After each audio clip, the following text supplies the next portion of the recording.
Yeni bir Muazzam İcatlar bölümüne hoş geldiniz. Bu programda toplumumuzu çeşitli yollardan şekillendiren teknolojik icatları araştırıyoruz. Ve bugün sizleri gizemli uzay yolculuğu dünyasına götüreceğiz. Çünkü insanoğlu ezelden beri şöyle gökyüzüne baktığında dünyanın ötesinde neler bulunduğunu hep merak etmiştir. Kimimiz sırf merak eder, kimimiz uzaya çıkmanın hayalini kurar, bazıları ise bu hayali gerçekleştirir.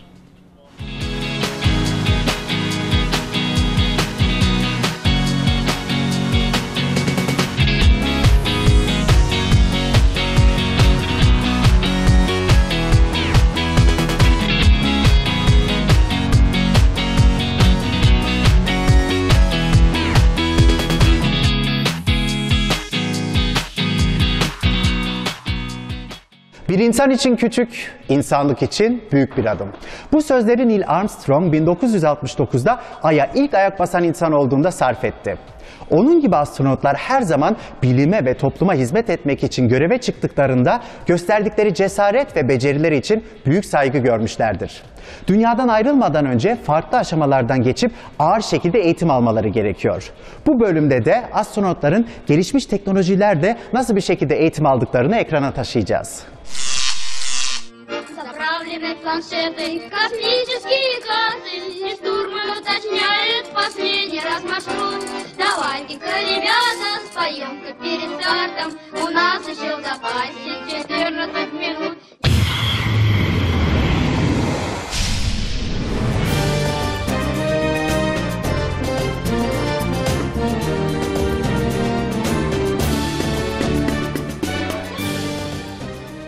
Astronotların eğitimlerine geçmeden önce biraz geçmişe gitmeye ne dersiniz? Bilim adamları için ilk aşama, denek hayvanların uzaya gönderilmesi oldu. Daha sonra insanlı uzay yolculukları başladı.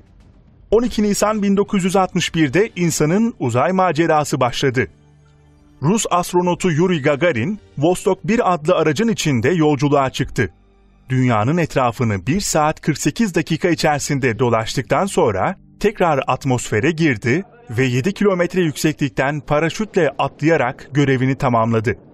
Bundan tam 1 ay sonra Amerika Birleşik Devletleri de Alan Shepard'la ilk insanlı uzay görevini gerçekleştirdi. 4, 3, 2, 1, 0, ignition, liftoff, and 34 minutes after the hour.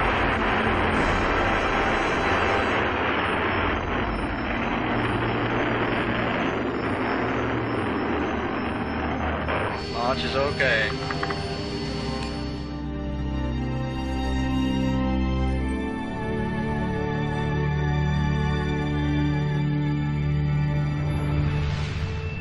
Her geçen yıl teknoloji daha da gelişti. Bu nedenle insanlı uzay görevleri daha kolay ve daha güvenli hale geldi. Tarihi geçen bir an var ki, o da Apollo 11 ile Ay yüzeyine yapılan insanlı uzay yolculuğu.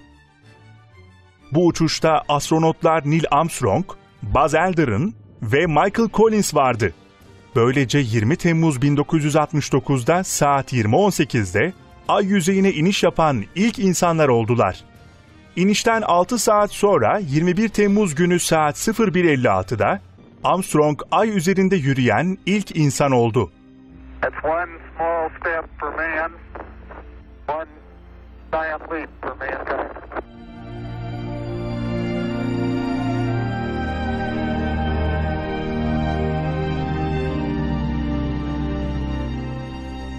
Geçmişte astronotların uzayda uzun süre kalmaları mümkün değildi. Bunun sebebi ise hem teknolojinin yetersizliği hem de insan vücudunun o şartlarda verebileceği bilinmeyen tepkilerdi. Ama her geçen gün teknolojinin ilerlemesiyle daha gelişmiş sistemlerle eğitim veriliyor ve daha uzun süre uzayda kalınabiliyor. Bunun nasıl gerçekleştiğini gelin hep beraber öğrenelim.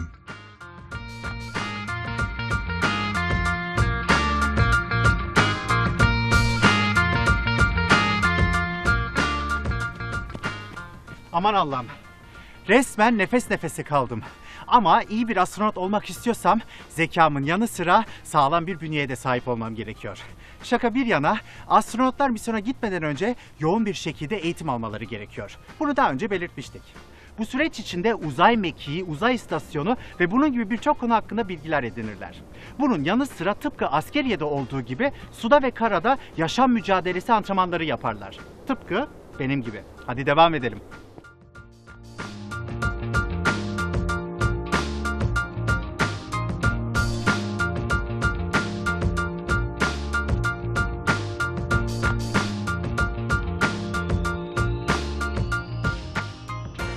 Astronotlar uçuştan önce çeşitli sınavları vermek zorundadırlar.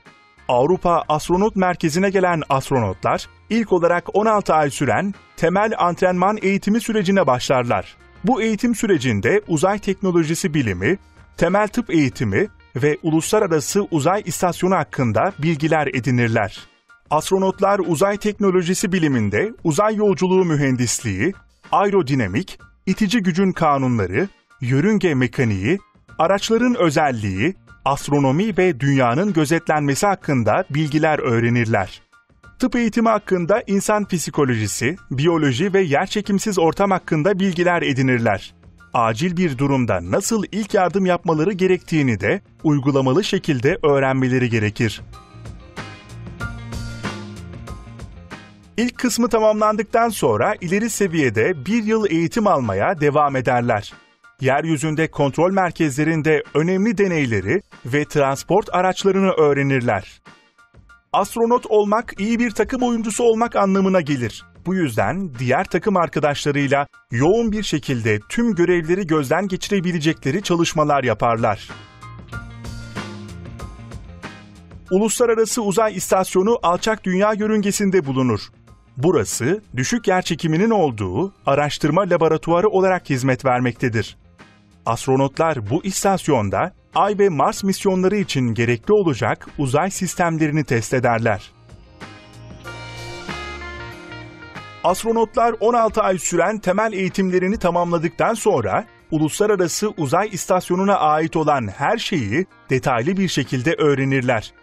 Örneğin Soyuz adında Rus transport uzay aracıyla uçmayı ve inişi nasıl gerçekleştireceklerini öğrenirler.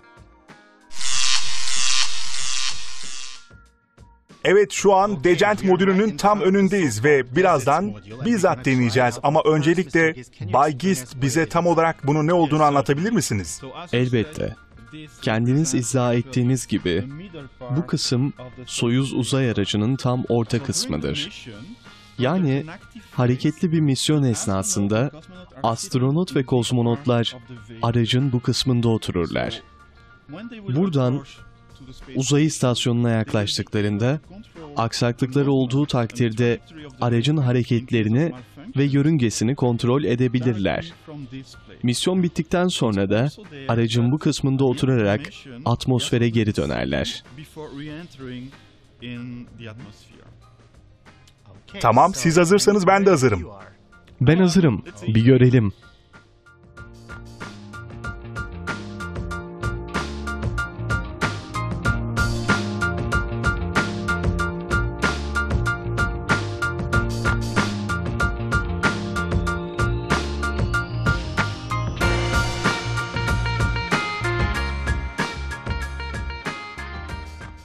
Soyuz uzay aracı 3 bölümden oluşur.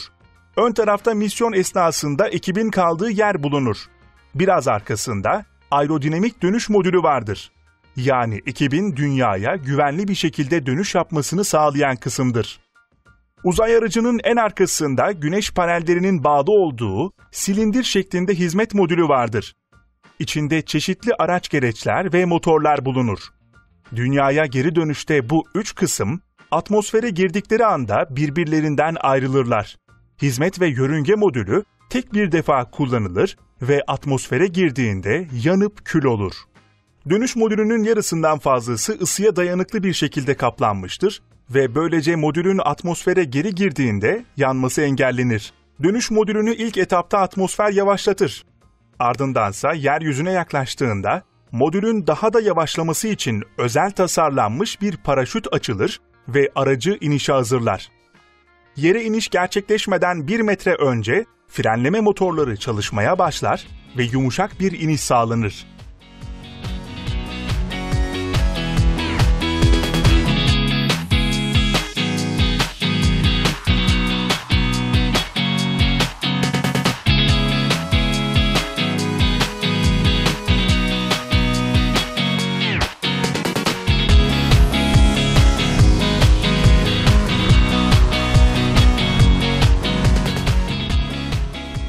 Bir başka önemli modül ise otomatik transfer aracı, başka adıyla ATV'dir. Genişletilebilen insansız uzay gemisi, Uluslararası Uzay İstasyonu'na itici güç, su, hava ve yük taşımak için tasarlanmıştır. Ayrıca bu araç istasyonu daha da yükseğe taşıma özelliğine sahiptir. Hemen hemen her 17 ayda bir ATV, 6,5 tondan fazla kargoyu yeryüzünden 400 kilometre yüksekliğe taşır. ATV, istasyonun Zvezda adında olan Rus modülüne doğru yol alır. İçinde bulunan ve çok ayrıntılı çalışan navigasyon sistemiyle otomatikman modülün yörüngesine doğru gider ve modüle kenetlenir. Modüle kenetlendikten sonra ATV basınç uygulayarak 6 ay boyunca istasyonun önemli bir parçası olarak birleşik kalır. Sonrasında modülden ayrılarak istasyondan toplamış olduğu 6,4 ton atıkla beraber dünya atmosferine girer ve yanar. Daha önce belirttiğim gibi bu araç Uluslararası Uzay İstasyonu'na, yani orada bulunan ekibe deneyler için malzemeler, yedek parçalar, yiyecek, su ve hava nakleder. Ekibi bu konuda çalıştıran eğitmen Michael Marcus, bana dikkat edilmesi gereken kuralları öğretmesinin yanı sıra pratik yaptırarak da eğitimime devam etti. Beni ATV'nin içine oturtup bana talimatlar verdi, ben de uyguladım. Bir uzay aracının başka bir araca veya bu durumda olduğu gibi Uluslararası Uzay İstasyonu'na yerleştirilmesine kenetlenme denir. Bu mekanizmanın her uçuşta sıkı bir şekilde kontrol edilmesi gerekiyor. Bunun için bir monitörden ATV'nin istasyona kenetlenmesini izlemek gerekiyor. Ekranın ortasında bulunan çapraz, aracın ucunu simgeler ve kenetlenmesi gereken noktayı gösterir. Bu çapraz daima ekranda işaretlenmiş bir halkanın içerisinde bulunması gerekiyor. Bu halka, aracın istasyonun üzerinde hangi noktaya kenetlenmesi gerektiğini gösterir. Çapraz halkanın içinde kaldığı müddetçe ATV doğru pozisyonda istasyona yaklaşıyor demektir. Kalmazsa eğer, yanlış yolda gidiyor anlamına gelir. Ayrıca ekran ATV'nin istasyona doğru yaklaştığı hızı ve mesafeyi gösterir. Gördüğünüz gibi bu işlem araba park etmeye benzemez. İşte bu yüzden astronotlar bu tekniği Bay Marcus gibi eğitmenlerden uzun bir dönem içinde öğrenirler. Düğmelere birkaç salise bile geç veya erken basılması ciddi arızalara neden olabilir. Sadece talimatları yerine getirmek yeterli değildir. Çalışma sırasında hızlı ve doğru tepki vermek gerekir. Öğrendiğim kadarıyla kendi itici gücüne ve navigasyon sistemine sahiptir. Böylece hem insansız uzay araçlarına özgü olan tam otomatik özellikleri ve insanlı uzay araçlarında olan güvenliği birleştirir. Dışı silindir şeklindedir, ortalama 10 metre uzunluğunda ve 4,5 metre çapındadır. Meteorit, koruyucu panellerinin üstünde ısıyı izole eden tabakayla kaplanmıştır. Ana kısmından açılan X şeklinde olan metalik mavi solar dizisi vardır. ATV'yi uluslararası istasyona yanaştırabilmek için bile bu kadar çalışma gerekiyorsa, uzay istasyonunda yaşamanın ne kadar zor olduğunu düşünebiliyor musunuz? Astronotların inanılmaz maceralı hayatları olduğu sanılır. Bu belki bir derece doğru olabilir. Ama inanıyorum ki astronotların uzayda bile bir zaman sonra rutinleşmiş bir hayatı oluyor. 2009 yılında misyona giden Frank Devin, uzaydayken günlük iş hayatı hakkında şunları söyledi. Evet, günde 16 defa dünyanın yörüngesi etrafında, yani 16 defa gündüzden gece vaktine geçtiğimizden dolayı farklı zamana göre yaşarız. Uluslararası topluluk tüm günümüzü organize etmeye ve bunu Greenwich ortalama zamanına göre ayarlamaya karar verdi. Bu zamanlar şu gördüğümüz saatin üzerinde yazıyor. Bütün günlük çalışma planı, yapmamız gereken şeyler bilgisayardaki zaman planında yazıyor. Şurada gördüğünüz günlük çalışma planımızın bir örneği. Gün içinde yapmamız gereken her şey bu programda yazılı şekilde bulunur. Burada örneğin spor yapmam gerektiğini görürsünüz. T2 adında yeni bir koşu bandını denemem gerekiyormuş. Öğleden sonra da bilimsel çalışmalar ve ESA ekipmanının düzen tekerini denemem lazım.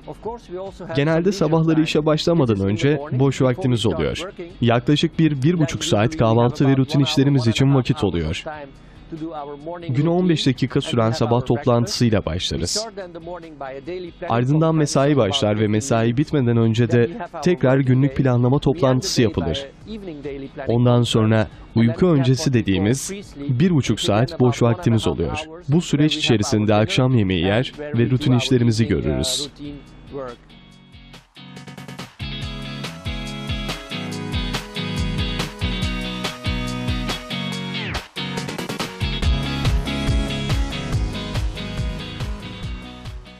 Bay Oliver Lamborel'le tanışmak için yoluma devam ettim. Kendisi benim kas ve kemik kuvvetimi ölçmek istedi. Bunun için kasın körelmesini araştıran ve kasları çalıştıran bir alet olan MARES'i kullandı. Bu alet uzun uzay yolculuklarında yerçekimsiz ortamın kas sistemine olan etkisini araştırır. Çünkü astronotların bedenleri ister istemez değişime uğrar. Özellikle nöromüsküler ve egzersiz araştırmalarına çok dikkat edilir. Bunun için bilim adamları kasın körelmesini araştıran, kasları çalıştıran bir alet keşfettiler ve geliştirmekteler.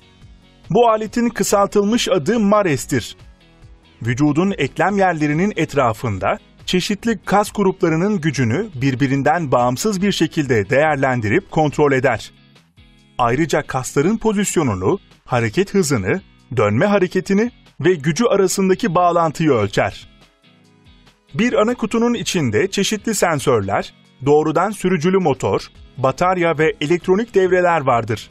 Astronotlar özel bir sandalyenin üstüne oturur ve emniyet kilitleriyle sandalyeye sıkıca bağlanırlar. Astronot ve operatörün arasındaki iletişimi gerçekleştirebilmek için MARES özel bir bilgisayar kullanır. MARES çeşitli verileri hesaplar ve aynı zamanda başka cihazları da kontrol eder. Kullanması zor olan modüller için deneyimli olmanın yanı sıra sağlıklı bir bedene sahip olmak gerekmektedir. Dolayısıyla adayların sürekli sağlık kontrollerinden geçmeleri en önem verilen şeylerin arasındadır. Özellikle 3 değişimle baş etmeleri gerekiyor: sıvı kaybı, kas ve kemik dokularında oluşan kayıplar. Sıvı kaybıyla başa çıkabilmek için astronotlar vakumlu bir cihazın içine girerler. Böylece vücut sıvısı bacakların içinde kalması sağlanır. Kan dolaşımının normale dönmesi için günde en az 30 dakika bu cihazın içinde kalmaları gerekir. Yapılan araştırmalara göre astronotlar kas ve kemik dokularının %20'sine yakınını kaybederler. Çünkü uzayda yerçekimi olmadığından dolayı kasların ve kemiklerin üzerine herhangi bir yük binmez.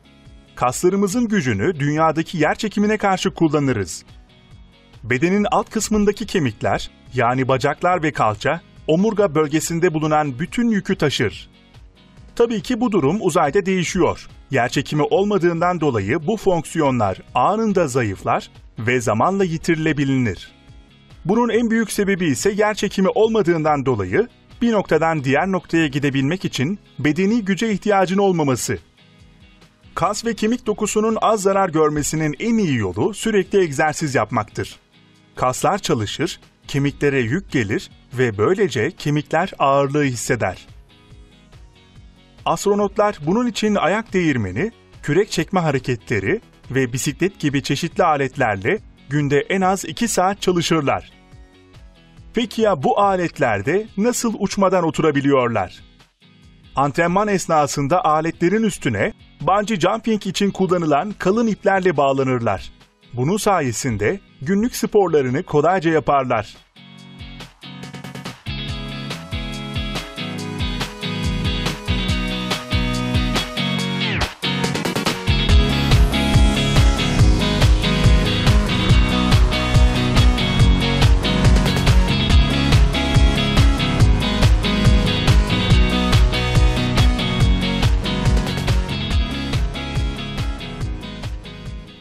Ve tabii ki astronotların en zorlandıkları şeylerden bir tanesi yerçekimsiz ortamdır. Bu ortamı hissetmeden önce ona yakın bir durumu yaşamaları gerekiyor. Bunun için astronotlar yerçekimsiz ortama yakın, derin bir havuz içinde antrenman yaparlar. Bu antrenmanın malzemelerini hazırlamak bir gün sürer. Bütün ekipmanlar büyük bir vinç tarafından havuzun içine indirilir. Eğitimde olan astronotlar, profesyonel dalgıçlar ve doktorlar eşliğinde yüzdürme kuvvetinin olmadığı bir ortamı hissederler. Nötr yüzdürme kuvveti, yerçekimsiz bir ortamı simüle etmekte yardımcı olsa da, suyun akımı bu tür çalışmaları yavaşlatabilir. Suyun altında bütün hareketleri yavaş bir şekilde yaparak bu etki azaltılabilir. Ve şimdi de astronotların kariyerlerinde yüzleşmeleri gerektiği en önemli sınavlardan biriyle bizzat yüzleşmeye geldim. Yerçekimsiz ortamda uzay yürüyüşü yapmak. Bu göreve hazırlanmak için önce havuzda dalış yapmayı öğrenmeleri gerekiyor. Çünkü yerçekimsizliğe en yakın ortam budur. Benim uzay yürüyüşüme tanık olmaya ne dersiniz? O halde peşimden gelin. Evet, ben hazırım. Üzerimde görmüş olduğunuz bu kıyafet dalgıçların giydiğiyle aynıdır. Astronotlar sualtı antrenmanlarının temelini bu kıyafetler içinde öğrenirler. Daha sonra yani antrenmanlarının ilerleyen aşamalarında özel sualtı basınçlı kıyafetler giyerler. Tıpkı uzayda olduğu gibi. Ne dersiniz? Antrenman başlasın mı? Bence başlasın.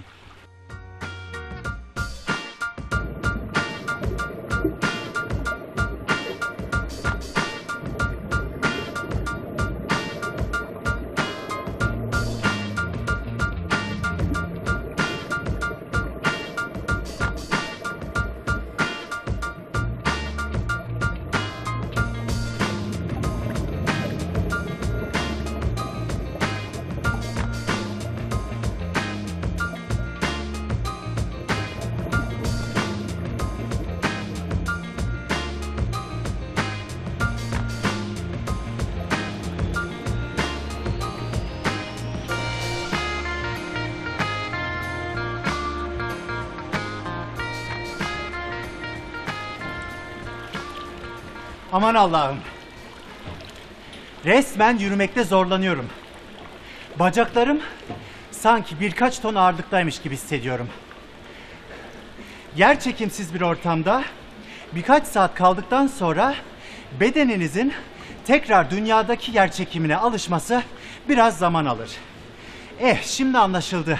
Neden astronotların misyondan geri döndüklerinde tekerlekli sandalyeyle taşındıkları.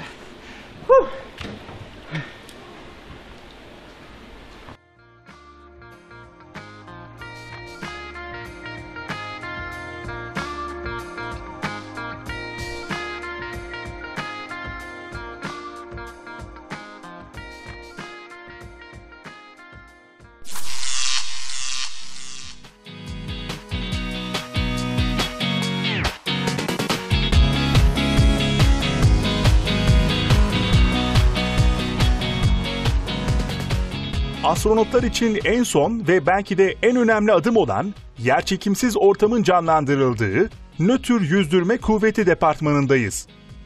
Bu gördüğümüz büyük havuzda belirli dönemlerde astronotlar antrenmanlar yapıyorlar.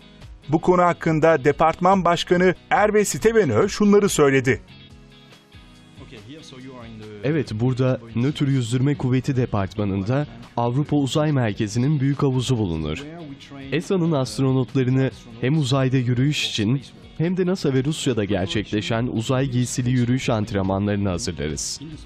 Burada uzay giysisi kullanmayız. Sizin de gördüğünüz gibi sadece özel ekipman kullanarak çalıştırıyoruz. Bunlar araç dışı operasyon standartlarına göre hazırlanır.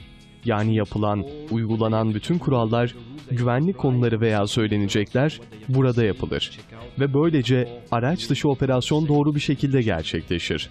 Bunun için küçük bir uzay istasyonu canlandırıyoruz. Yani orijinaline çok benzeyen bir ortam hazırlıyoruz. Columbus adında bir modülümüz var. İçinde bütün ekipmanların bulunduğu bir modeldir. Ve gerçekmiş gibi bir hava yaratır. Astronotlar gerçek uzay yürüyüşü yaptıklarında da bunları kullanırlar. Bunun dışında hava kilidimiz de var. Bu da astronotlarımızın toplandığı bir departmandır. Operasyon için 2 adayın çıkmasıyla kapı kapanır ve içeriye basınç verilir. Ardından bu departmanda araç dışı operasyon gerçekleşir. Astronotların antrenmanlar ve uzay yolculuğu esnasında hangi aşamalardan geçtiklerini öğrendim. Ama uzaydayken daima dünyayla irtibatta kalmaları gerekiyor. Dünyanın birçok yerinde olan komünikasyon merkeziyle irtibatta olurlar. Toplamda 5 tane merkez vardır. Bunlar ABD, Avrupa, Japonya ve Rusya'dadır. Birçok insan astronot olmanın hayalini kurar ancak bunu sadece az kişi başarır. Örneğin Avrupa Uzay Ajansı'nın son elemelerinde binlerce kişi başvuruda bulundu ve aralarından sadece 8 kişi seçildi. Başvurularda dikkate alınan en önemli özellikler ise akademik derece, meziyet ve sağlık durumudur.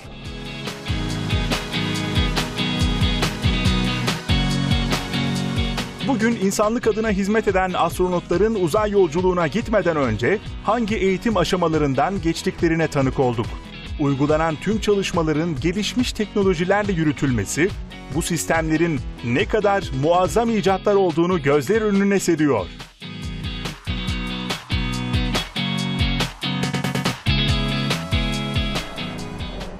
Bugün Avrupa Astronot Merkezi'nin perde arkasını gördük ve birçok bilgiyi aynı anda kullanmanın ne kadar zor olduğunu öğrendik. Bu özellikler ve gelişmiş teknolojilerle geleceğin astronotlarının uzayın daha da derinlerine, henüz keşfedilmemiş yerlerine gideceklerinden hiçbir şüphem yok.